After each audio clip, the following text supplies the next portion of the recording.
2047 भारत की आजादी के पूरे 100 साल। गोल है विकसित भारत, बट एक बड़ी प्रॉब्लम प्रोजेक्ट डिले, और डिले की वजह से 5 साल में गवर्नमेंट का 5 लाख करोड़ का लॉस। ये तो सिर्फ कॉस्ट ओवररन था, रेवेन्यू लॉस तो पकड़ा ही नहीं। अगर आप देखेंगे तो प्रोग्रेस रुकती नहीं, प्रोग्रेस थकती है। Vision 2047 global top 3 economic power, 100% smart infrastructure, AI space robotic में दुनिया का टॉप। हर सिटीजन को मिलेगी हाई क्वालिटी लाइफ। मगर यहाँ पे है एक बहुत बड़ी प्रॉब्लम। भारत में 1600 प्लस सरकारी प्रोजेक्ट है।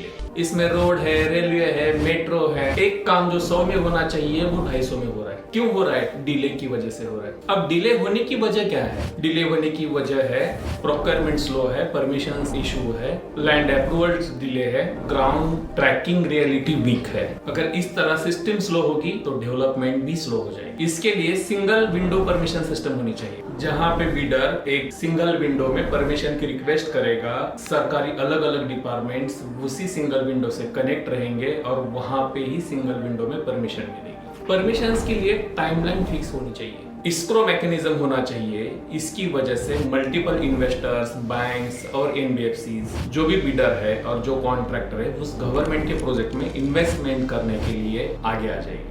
रियल टाइम ट्रैकिंग सिस्टम होनी चाहिए प्रोजेक्ट वाइज। इस ट्रैकिंग में डे टू डे ईएमबी बनेगा, जो भी मेजरमेंट बुक बनेगा या जो भी एग्जीक्यूशन हो रहा है उसका ट्रैकिंग होगा। तो इस वजह से जो बिल्डर है, जो काम कर रहा है, इसको पता चलेगा कि उसका कितना काम हो रहा है, और साथ ही गवर्नमेंट को भी पता चलेगा कि उसके प्रोजेक्ट की प्रोग्रेस कहाँ तक गई है। इससे होगा प्रोजेक्ट डिले कम, प्रोजेक्ट एग्जीक्यूशन होगा फास्ट, और साथ ही साथ होगा विकसित भारत। इंडिया के पास टैलेंट, पावर और विजन सब है, बस इस एग्जीक्यूशन में टेक्नोलॉजी का इंजेक्शन जरूरी है। अगर हम इस डिले को रोक लेते हैं तो भारत को 2047 में सुपर डेवलप्ड हम कर सकते हैं। मुझे भी पता है कि आप सब लोग चाहते हैं कि भारत आजादी के 100 साल में दुनिया का सबसे सुपर पावर देश बने। तो आपको क्या लगता है कि कौन सी टेक्नोलॉजी अडॉप्ट करनी चाहिए? आपका आंसर बहुत इंपॉर्टेंट है, क्योंकि देश हम सब से मिलकर बनता है। जय हिंद।